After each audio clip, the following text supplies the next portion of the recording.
Prepare to set fire to the index card of allowable opinion.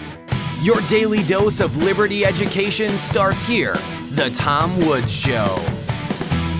My new book, Diary of a Psychosis, is out. It's the most lively, devastating baseball bat to the throat takedown of what the public health establishment did in 2020 and beyond that you can imagine. It's my first book in 9 years, and you're going to love it. Check it out at diaryofcovid.com. And if you've already bought it, make sure also to visit diaryofcovid.com so you can claim your free bonuses, including my free companion volume, Collateral Damage, a collection of stories from real people who suffered under the restrictions. They weren't allowed to tell their stories at the time, but every one of them told me, "We just want to be heard." Check it all out at diaryofcovid.com. Hey everybody, welcome back to the Tom Woods Show. This is episode 2446. I had to check on my paper. Hard to keep track of them anymore, but I'm really happy to be joined by Michael Gibson, whose book, Paper Belt on Fire, How Renegade Investors Sparked a Revolt Against the University, was recommended to me by a good friend not a week or two ago, and I instantly devoured the thing, and I thought, doggone it, I got to have him on. We want to talk in part about that book and in part also about his venture capital fund 1517 and how satisfyingly revolutionary it is. We'll put it that way. So Michael, welcome to the show. Wow, thanks, Tom. Thanks for having me on. You know, I almost want to go right to the theses, but I won't because that's later on in the story. But the analogy, of course, is with Martin Luther's 95 Theses, and you had a series of theses about the university system, and that ring very, very much true with me. I mean, I look back on it and I wonder today if I would have done the same things that I had done back then. But you know, as you say at one point in the book, it's like the American education system as it exists today is a religion for some people. It's the church. It's their church. And so you are a heretic. And the question is, if people think that the education system is good as it is currently instituted, who are you to come along and tell them that, in fact, they've got it all wrong, and a large part of it, especially at the college level, is a waste of people's time? Yeah, pretty provocative stuff. It certainly was in 2010 when we got to work. I helped Peter Thiel start his fellowship program in 2010. I account some of that behind the scenes on that in the book. And I remember people reacted quite with strong hostility back then. And in the intervening 13, 14 years, it's wild to me how, on the one hand, more and more people are agreeing that they're starting to question the value of higher education. But now, even in more political terms than we took it to begin with. You know, what we saw in the beginning, our thesis was that we started to question all these requirements that colleges had in the courses you had to take in order to be successful, maybe even stripping them all the way down to zero. And in our case, we started this program. We were giving out grants to people to drop out of school, start companies, saying if you had an idea that couldn't wait, get to work on it, and you could learn by doing. And so with zero credits, sometimes our fellows in our program were able to launch incredible things. Probably the most famous is we helped Vitalik Buterin launch Ethereum in 2014. But there are other people like Dylan Field, started a company called Figma. Actually, they were bought by Adobe for $20 billion, but it looks like that deal's not going through now because of the FCC. But nevertheless, Figma is an incredible company. So, you know, our hit rate, I can't remember the numbers exactly, but there's a book by a Harvard Business School professor called Why Startups Fail. And he did some accounting I saw of his time teaching at Harvard Business School, something like 1,300 startups, and maybe 10 to 12 of those were companies worth $1 billion through Harvard Business School. So, you know, we took 20 people a year. That you had to be 19 and under when you applied. And so out of 100 people, we had something like 9 who had created $1 billion opportunities. So much higher hit rate than Harvard Business School. And our fellows had, you know, little to no college education. So in that sense, we were directly attacking this value proposition that college had. And we continue that today with 15, 17. So really stripping away, hey, is this really necessary to have a fulfilling career? But then as I briefly mentioned, it's like now there's this whole issue of, geez, do you want to send your kids to become indoctrinated in a woke madrasa? Because it's just so incredibly crazy how radicalized campuses have become. Right. So in fact, your main thesis doesn't even necessarily require talking about the woke stuff. Even if they didn't have that, we still have this fundamental problem.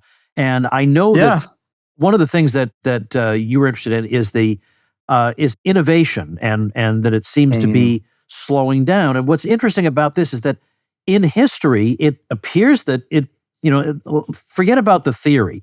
In practice, innovation seems to occur outside the universities by people of action who are actually out there doing things. I mean, you could think of James Watt, and his innovations led the universities to try to have to catch up with him and figure out what it was he was doing. So very often it goes the opposite of the way we think. Right. And there are, even within the hard sciences, that's true. So you look at Newton and the discovery of calculus and gravity, that occurred while he was, there was a pandemic in London and in Cambridge. He took time off and went back to his childhood home and discovered calculus and gravity. Darwin on the Beagle. There are many examples of even hardcore scientists, great scientists who did their best work off the university campus. But I do think you put your finger on something, which is that, one of the great moments in history that is still understudied, underappreciated, is just the radical change, the discontinuity with the Industrial Revolution and the rise in living standards due to capitalism and the innovation that carried forth from that time. And there are just story after story where so many great things were brought to this world by people who had no formal academic training. Oftentimes things would work in practice and weren't understood in theory. Steam is one of those. It was in time, but even flight and the Wright brothers, I mean, they had no college degrees. So I think the more you look and you can go into the arts too. I mean, Jane Austen, Charles Dickens, all the people that the lovers of the humanities say we should read to ennoble our souls. It's like these people didn't have college degrees. So something, was off to me about that, and I wanted to get into it in the book. And what I noticed in contemporary American culture is just this mania for college education, especially among it could be portrayed as the only path to the American dream for the working class. It can also just be portrayed as the only path to a fulfilling, successful career for middle-class Americans. And one thing that I think is important to understand is when everyone is competing towards the same goal with the same criteria for evaluation, meaning these college admission committees, the way they look at candidates and so on, is like when that happens, the more alike people become, the more alike they become in the way they think and what's acceptable and how they're going to be judged. They're going to fit their appearances to that. And what that means is if we all think alike, then it's less likely that we're going to act according to the unique vision we have, the unique way of seeing the world, the crazy ideas. And so I do really think that this intense competition to get entry to college has made us more alike and therefore less innovative, because we have fewer ideas that come to mind because we're just stuck in this race to impress people at universities. Yeah, isn't it funny that how it turned out kind of the opposite of the way you would have expected it to? You would think that the university system would have a particular outcome, and it hasn't. Right. And then now you combine that with the fact that there's such a monolith in terms of the allowable thoughts you can have on the university. Yeah. No way that's encouraging anything. Right. Well, some part of it is economics. In a sense, the university system is a cartel. They use the accreditation process to weed out experiments and different offerings. I think we don't even have to get into the content. It's just kind of bizarre when you think about it. Why is every degree 4 years long? Or why is it, even within the same university, why does every subject require the same number of hours to master? That can't possibly be true. But you just see the standardization everywhere across all universities. Well, sure enough, when you look into it, I mean, economic theory would predict that if you have a cartel and they can control new entry, that you're going to start to see, this homogenization of the way it looks. Now it is deeply political too, so that makes it far more intimidating. I want people to understand that your book, Paper Belt on Fire, I want to get to the title of that in a minute, but that your book is not a theoretical treatise about the problems with the university. It really is the story of, just the way it says, how renegade investors sparked a revolt against the university. It walks us through, for example, your time working with Peter Thiel, and then on down the road. And so if you wouldn't mind, I'd like you to share one of the stories in there, and that is about how you got banned from MIT in 2013. Yeah, right. It was funny when I was approached about writing. A lot of publishers wanted me to make a policy book, where I'd present arguments and counter arguments and evidence and facts and so on. And that's all well and good, but there's just so much of it out there that instead I thought it would be more compelling to tell a story to really draw people in. I thought it could be inspiring. Some of these people I worked with, from Peter Thiel to these Thiel Fellows and investments we've made, incredible individuals. I wanted to inspire the next generation, and I think the way you do that is by telling stories. So the book is very much, I know people ask me to talk about the book. I get swamped. I get bogged down in wonky stuff, but man, I just wanted to tell stories about our adventure doing what we were doing. And it's sure enough, the colleges over time were not happy with the fact that we were recruiting on their campuses. MIT was the angriest of the bunch. It all started with a hackathon. These were events. They're not as popular as they used to be 10 years ago, but at that time they were quite the thing. Something like 1,200, 1,300 students would show up to these events. 36 hours, engineers, hackers, whoever, just make whatever you want. And then there's a little bit of an expo at the end where people vote on the best. When we came, we sponsored one of these events at MIT, and Bill Allett, who runs the entrepreneurial program at MIT, was very upset when he saw us on stage, advertising the fact that we might give people money to leave school. He complained to the Boston Globe.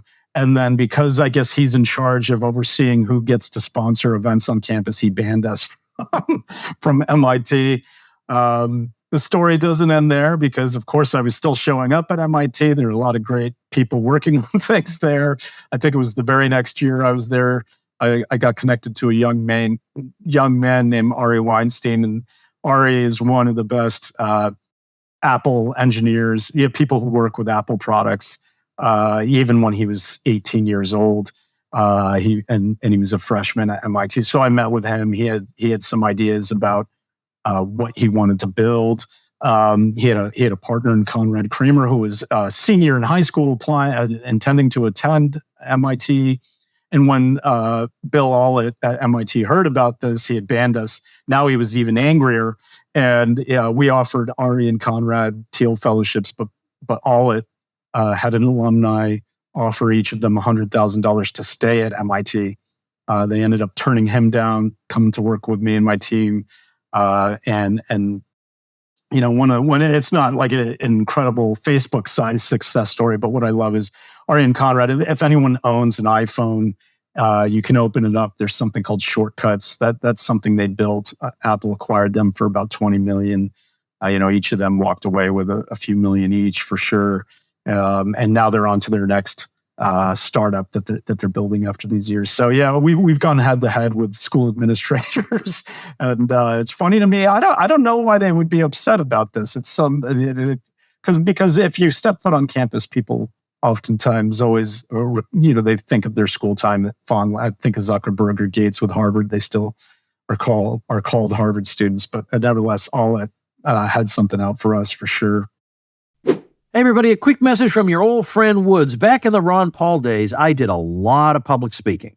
And people would come up to me and say, boy, that was a great speech, or I really enjoy reading your books, and I've absorbed all the information, but now what do I do? I have the information. I don't need any more books. What do I do? That's a great question. And there are a lot of macro things we can all be working on together to help create the kind of society we want. But there are also a lot of micro things we should be working on for ourselves and our families to get us through this bizarre period of history in which all the institutions of American society, and frankly, of the regimes of the world, are arrayed against us in some kind of creepy, weird war. How do you navigate a world like that? So I've built up an outstanding community of smart, ambitious people called the Tom Woods School of Life. And we do two main things. First, we learn. Like, what do you do with your money when the regime is destroying its value? Or how do you keep your kids from having their minds colonized by strange ideologies? Or how do you build your own business so you don't have to take orders from the man? Or how do you homeschool your kids even when you're convinced you can't? How to win even in a blue state. We talk about how one of our members stopped one local tax increase after another. How did he do it?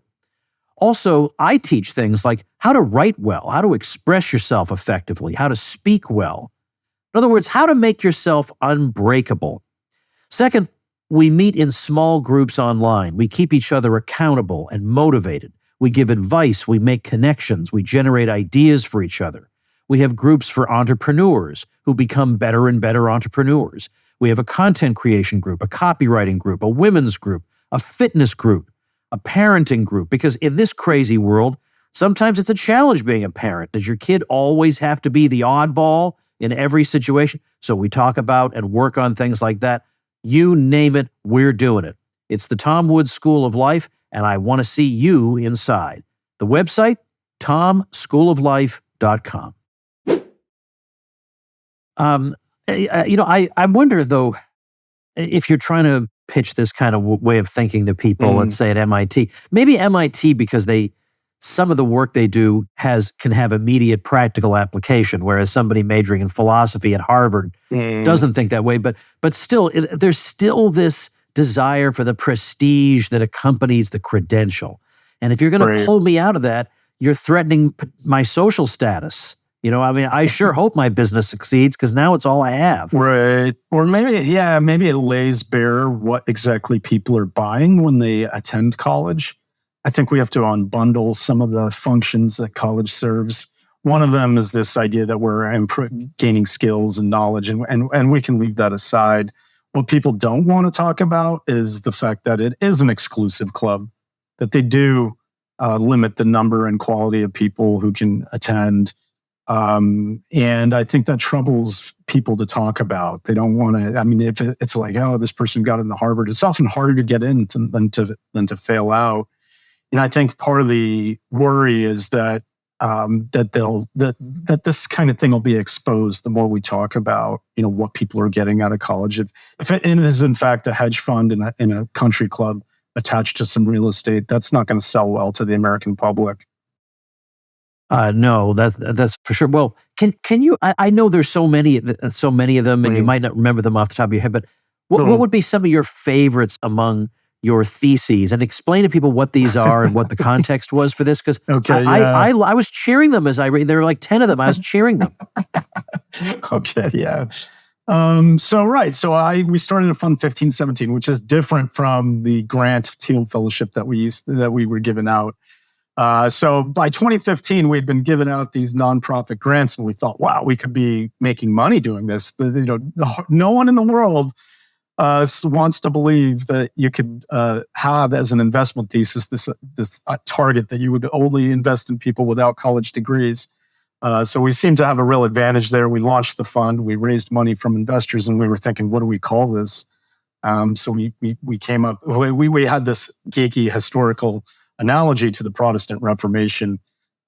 So the key fact was, or I guess there were a couple things about that stood out to us. One was that the church at the time, the Catholic Church at the time, was selling a piece of paper, telling people it could save their souls. You just pay money and you're absolved of your sins and you don't go to hell. And what Martin Luther in the year 1517, when he nailed his theses to the church door, was protesting against was the sale of these indulgences, this piece of paper. So we thought, okay, this is our opportunity to say that the diploma is the modern indulgence. You go to hell if you don't have one. You pay money; it saves your soul. And we wanted to claim that maybe as well, it's also in substance it's quite similar to the indulgence as well. So we named ourselves 1517. The other fact that stands out about that to me is that Luther. There were other dissidents and reformers in the church in the centuries prior to 1517. What really made Luther more effective was the dissemination of and the spread of the printing press. That suddenly, these ideas could spread via technology in a way they couldn't in the past. And so I thought as well that we're on the hinge of history here with some new technologies that might help, restore some sanity and freedom to people. So that's the theory behind 1517. And then it just so happened we started the fund in 2015, but 2017 came along and it was the 500th anniversary of Luther's apocryphal story. So I decided, okay, we got to write up our own 95 theses. And I sat down in a cabin one weekend and started pulling stuff together. I had it done. The October 31st is the anniversary. We sent it out to a lot of students we knew on campus. I think we had somewhere 15, 18 students. We printed out these long scrolls. Actually, there's one on the wall over there. I'm at my parents' house. They put one up. But yeah, they took these long scrolls and they put them on the administrators' on their doors, sometimes on the most prominent sculpture on campus. And I don't know how long they lasted there, but they got ripped down eventually. But what were some of the theses? Sometimes they were quotes that I found or references to research. Some of them were just provocative sort of tweet style aphorisms that I had thought up over the years, or that me and my team had thought of. The first one I start off with that every life in America starts with a mandatory 13-year sentence, K through 12. Yeah, that was pretty provocative. Mandatory minimum. I think we underestimate, and I think it's so funny to me rhetorically that the United States is characterized as a free country, and in many ways it is, but you can look at things like these economic freedom indexes and so on, and some of these have been eroded over the years. But one thing that stands out to me is with education, we seem to have accepted that we'll have a socialist system for going back to the origins of the public school system, K through 12, and somehow we've lost sight of all the problems that socialism entails. From the lack of new discovery and innovation to the enervation of spirit, to the state control of what people learn. And so, all these issues are cropping up because it's a socialist system. And to this day, we don't acknowledge it. I hate the fact that kids are imprisoned on school grounds, that they can't leave. There should be an app where you compare a picture of a prison with a picture of a high school, and you have to guess which one's the high school, which one's the prison. So I do, even though that was a provocative thesis that I put there, I do take it seriously. Now, I hope you don't think I'm a blockhead for. I'm not missing the point. I know what the point is of using the indulgence analogy, but my Catholic viewers will flay me alive if I don't clarify that an indulgence does not save you from hell. If you're going to hell, no indulgence can save you. It can shorten your time in purgatory, but it cannot save you from hell. Okay, sorry. And it doesn't. It also doesn't absolve you of your sins, because why would it? You can get your sins absolved for free. Why? People are cheapskates. Why would they pay to get their? So it cuts down on the temporal punishment due to sin. It's theologically very deep, actually. But just clarifying that. Now, can you explain? Oh, so we've got the theses, which I love. We have 15, 17. Can you explain what the title of your book means? Paper Belt on Fire. Right. Okay. So I think, universities are part of a trend, a bigger trend. And I think it could be characterized as a growing distrust of institutions. You look at polls about people's trust in Congress, in the media, and going back to the 70s or so, there's a marked decline in trust, and now we're at all-time lows. What's going on? These institutions serve purposes. They have stated purposes sometimes, like the Federal Reserve, for instance. They want to maintain low unemployment, stable money supply. And then you have universities, and they have stated purposes that they want to educate the leaders of tomorrow and so on. And I think there's something strange going on because the reliability of these institutions have all declined in the same period, and that opens up a question as to why. I have my own answers. But I think what is indisputable is that institutional performance is not what it used to be. What interests me is that a lot of these institutions are located on the East Coast of America between Washington, D.C. and Boston. And what's more is they seem to be based on paper, and a lot of their power is authenticated and validated in some form of paper. So the Federal Reserve prints money, U.S. writes laws, regulations, visas, so on. In Delaware, people incorporate on paper. And in New York, symbolically, there was advertising, media on paper. And Boston has Harvard and MIT, the pinnacle of U.S. higher ed, and these diplomas are printed on paper. And what I mean, I get down into it because it really shows that, like, okay, if someone had a Harvard degree, how would you validate that this thing is real? Well, we count on these institutions to run by people who are fallible to authenticate the validity of this paper.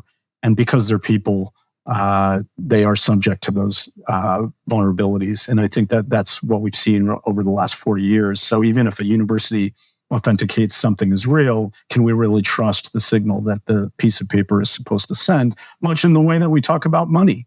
So, there's an inflation rate that occurs and it's declined in value, but we trust the Federal Reserve to maintain it. But giving people's diplomas is not going to make the population educated in the same way that printing money isn't going to make people rich. So there was something about that I thought I'd reach for in the title, going for the bigger trend rather than the specific instance with universities. So that paper belt describes that region from DC to Boston, and it's on fire because of that decline in institutional performance. I don't mean to sound like an arsonist. I think we need to set up parallel new institutions to compete and replace, and then hopefully give a kick in the butt to get them to get back in the shape too. If they can survive the competition, great. So that was the thinking behind the title. Now, now that the book's out, maybe I'm a little of two minds because some people are like, "Oh, what does this have to do with university?" Sometimes, but I think it is important to see it as part of that bigger trend in the decline of the performance of the institutions we're supposed to trust. Hey, everybody, let's take a minute to thank our sponsor, Persist SEO. If you are getting buried by your competition online, then build your brand, your reputation, and your lead flow with digital marketing by Persist SEO. If you are a small local business trying to compete against large companies in the service industry, then increase your visibility with Persist SEO. Or what if you have low or no leads coming in on a consistent basis? Well, then website search engine and conversion optimization can help move the needle to a more prosperous business model for you. Are you tired of cold calling and networking, meeting places getting shut down? Use your website as a lead generation engine. Or what if you're not showing up for your services in the search engines? Well, get found with Persist SEO's expert search engine optimization. All you have to do is call 770-580-3736 or visit them at ineedseo.help for a free website audit and consultation. That's 770-580-3736 or ineedseo.help. You have a bit of a digression in the book that I'd also like to take involving the city of San Francisco, because I think we're all interested in that. I've traveled a lot around the U.S., but I've only passed through the airport in San Francisco, so I never had a chance to see it, even when it was in, let's say, better shape than it is now. So I am fascinated by it because I'm always thinking about what are new cities I can go visit, and people are saying, you don't want to see San Francisco in its current condition. So number one, is it a city that even at this point could still be worth visiting? Number two, what went wrong with it? Yeah, wow, sad story. Right. Okay, so these are another institution that I thought was in decline, and sad because a lot of creativity and innovation comes out of cities. It's just one of the mysteries of the world is the source of imagination and creativity. Cities seem to be a part of that, we think, in terms of creative clusters. Florence, of the Renaissance, Athens of ancient Greece. Well, in my mind, Silicon Valley and San Francisco should be the Athens, Florence of the 21st century. I mean, with some level of competent governance and pro-innovation view of the world, It would be the city of ambition, the city that summoned talent from all over the world. It would be this location of Starfleet Command. But instead, it's this dystopian zombie apocalypse. So what happened? I happened to live there during the last 10 years. I saw the decline. What boggled my mind is no one was writing about it as it occurred, I think because of the bias in the left-wing media, especially in San Francisco. They wanted to focus instead on other issues. If it had to do with tech, it was always about how, men are sexist or, these tech bros are ruining the world. And so that really upset me. And I started to write a series of articles on the decline of San Francisco for different publications. I think they touched a nerve because it was this scoop that it was wild to me that no one was writing about. And I was just documenting the decline. Some of it is just really boring, straightforward policy, which is the land use regulations and the zoning. So San Francisco banned the construction of new housing. You just couldn't build anything new. So it's now this mecca of technology. You have more people moving there, highly skilled people making money, but you have an artificial constraint on housing. Well, what's going to happen? Increased demand, artificial constraint supply. You just saw a crazy housing bubble occur. And then you had these second, third order consequences with people getting pushed out of the city. That created a lot of tension. And then you have the social issue of the appalling humanitarian crisis on the streets. It was just so strange, letting people deal drugs out in the open, letting people consume these things and lay around like the dead or the nearly dead. And it just seems so inhumane. And yet the talking points of the people in power, it was either they would not acknowledge that there was a problem or they just thought this was good. It was hard to discern sometimes, but whatever the case may be, it was just awful. And so by the end of the decade, when I left pre-COVID, it was already a shell of what it used to be. Now it's worse. If you go to the downtown financial district, it is a ghost town. I think there's a looming financial crisis when it comes to the commercial real estate. You see malls closing, hotels closing, people just handing their keys back to the banks because they know they can't pay the loans off. I don't think it becomes the next Detroit because it'll just always retain some of its natural assets and in the natural beauty and the location. But on the other hand, it's just what a waste, what a squandering of what could be the greatest city in the 21st century. So I wanted to tell that story as well because I think it ties back to this paper belt thinking. It's just some of the it defies human reason sometimes to wonder why they would pursue certain things. But the George Soros supported DAs across the country. In San Francisco, we had our own nightmare antichrist in Chezabutin, who simply, as a district attorney, refused to prosecute crime and enforce the laws. And you can imagine it turned into this nightmare Batman, where there is no Batman to save us, and these criminals were running. Yeah, and this is not like some right-wing conspiracy. Like this is actually happening. No, this is happening in real play. There are real people who are funded in this way who get in and they do this kind of thing. Now, on a happier note, I'm on your website right now, 1517fund.com. I had no idea Zach Slayback, whom I know, is a partner of yours. Yes, I didn't know you knew each other. How do you know Zach? Yeah, and I think it was a few years ago, but one of the times I was in New York, we had a drink together because he found out I was in the city, and we made that happen. He's a really, as you know, great, ambitious. Maybe he's old. I still think of him as a young guy. I guess he's probably getting up there. I think he. Geez, probably shouldn't reveal. I think, but he did. I think turn 30 recently. Okay, well that's still pretty. But can I read? I love the way this site is laid out. I just like to read the paragraph under "Welcome to 1517." Then maybe we can talk about it. Okay. So it says 1517 is a venture capital fund and community supporting college dropouts, renegade students, and deep tech scientists with investment at the earliest stages of their companies. Founded by the co-founders of the Teal Fellowship, it supports founders across software, hardware, and deep tech verticals, and also provides a community to hackers, makers, and scientists from across the world. That's exciting. Thanks. Yeah, it is exciting. God, yeah, I know. It's like you talk about the way the world's falling apart or the way our governing officials are incompetent or corrupt. and it can be really depressing.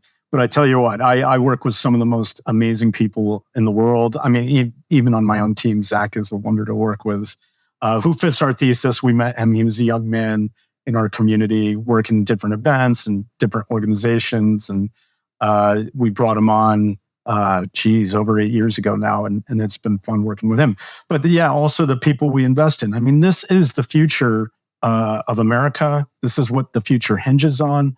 Our entrepreneurs starting new businesses, creating jobs, delivering new products and services. And when it comes to the frontier of science, solving some of the biggest unsolved problems in the world, everything from health issues to education issues to energy to transportation. And it is a marvel that I get to work with these young adventurers setting forth to try to do these things and help them.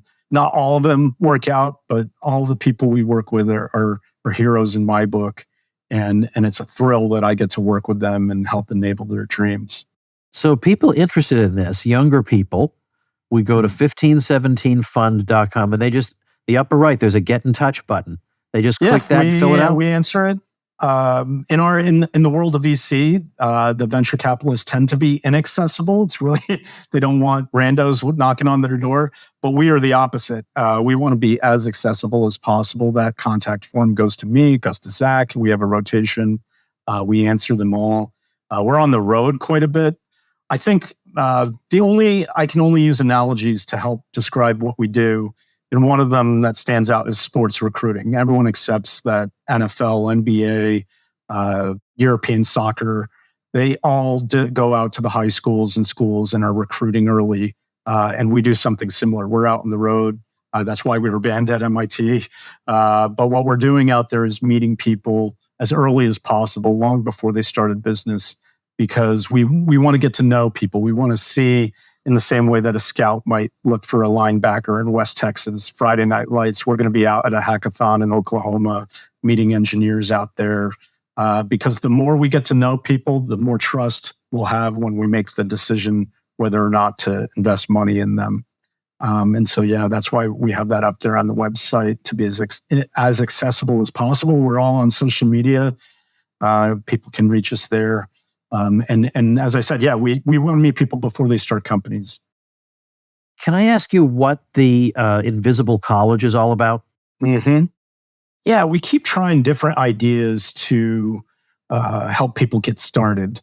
And as you can tell from these names, 15, 17, so on, I keep making these historical references. Invisible College, this was at the sort of precursor to the Royal Society in England. It was a group, it was a republic of letters, really, scientists communicating with each other, helping to advance each other's work. So we borrowed that name. We found that it started with a group of young guys out of Vanderbilt, two young men who wondered why there were no electric airplanes. And in their initial research, they discovered the issue was just as a pretty prima facie reason is the weight of the battery and the power requirements make it very difficult. But what they wondered was, could we have a nuclear battery? And that brought them into the long-established research of nuclear batteries that goes back to the 50s, which is pretty incredible. Some of the first pacemakers were made with plutonium. You can go to Los Alamos' website. They'll tell you how to dispose of these things if you should find one, because the people who received these plutonium pacemakers are still alive in some cases. Pretty remarkable. So these two young guys, they started a company, Zeno Power Systems, but they reached out to us, and nuclear batteries are so far flung. It seemed like a very difficult goal. So we pioneered this idea. Is like most of our investments could be in the hundreds of thousands of dollars, but in their case, we thought, hey, if we give you $50K, what milestone could you hit in the next 3 to 6 months that would unlock more money from other sources, grants, and so on? And they laid out this plan and they hit it. And now that company is on their way. They have contracts with NASA, the Air Force, to deliver these nuclear batteries. They just made a new announcement this week that they have a deal with the DOE to use a lot of the as part of the energy source from the nuclear energy system for their batteries. Really exciting.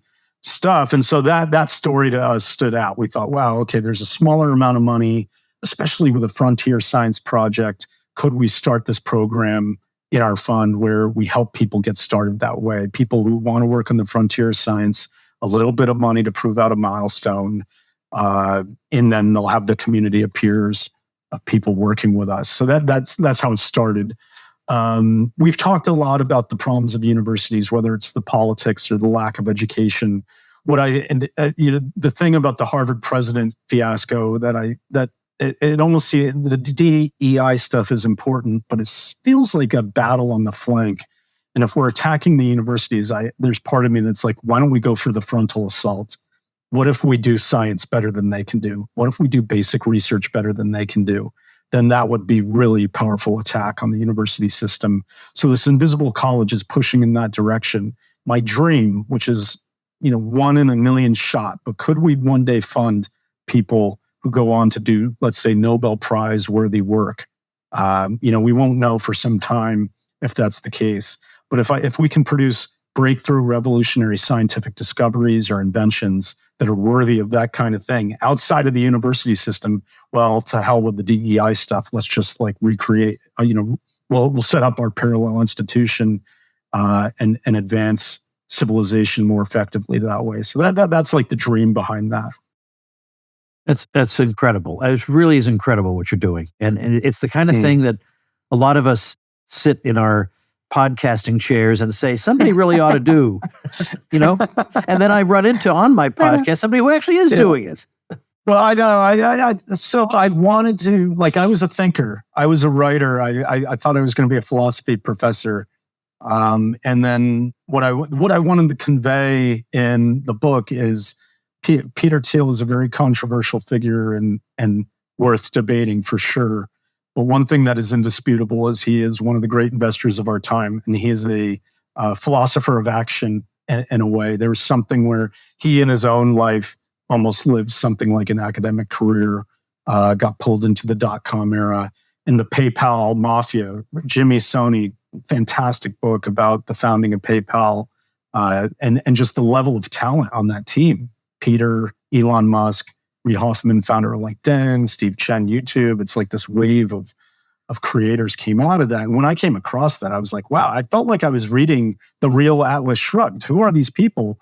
And then, and the original dream of PayPal wasn't to create a payment system. It was something like the proto-Bitcoin. They thought they could create a private currency, and they fell short of that. But the intention and the dream to think that you could change the world, that some small group of people, entrepreneurs working in a garage, could influence history, I think is a compelling vision. And so the fact that came into my life and it really exposed me, it brought me out of my mind and into the world. And I think there's something to be said for action. I think thought and meditation, contemplation are certainly parts of the well-lived life, but I also think action, and that's something Peter taught me. Well, again, I'm so glad. I'm not entirely sure I'm ready. I've had so many conversations, so many friends who recommended your book. But when he said the name of the book, I thought, I don't even know what this book is about. But yes, he said, that's one of the issues with the title. But that's if there's a second edition, they rename it. No, but that subtitle gets you. I mean, how Renegade investors sparked a revolt against the university. That's a fantastic subtitle. So I'm so glad I had a chance to read it and talk to you. What an interesting happenstance that Zach Slayback is on your team. Yeah, that's cool. So let me recommend it to people. Once again, I'll have a link to the book in the video description, as well as on the show notes page, tomwoods.com/2446. And that is, once again, Paper Belt on Fire, How Renegade Investors Sparked a Revolt Against the University. And then, of course, the website we've been talking about is not to be missed, especially if you're a young, clever sort who doesn't like to be confined to the various insane asylums and thought controlling agencies we call the universities. And that website, of course, is 1517fund.com. Michael Gibson, thanks so much for your time. Tom, thank you so much. It was great. And thank you, ladies and gentlemen. Become a smarter libertarian in just 30 minutes a day. Visit tomwoods.com to subscribe to the show for free, and we'll see you next time. Like the sound of The Tom Woods Show? My audio production is provided by Podsworth Media. Check them out at podsworth.com.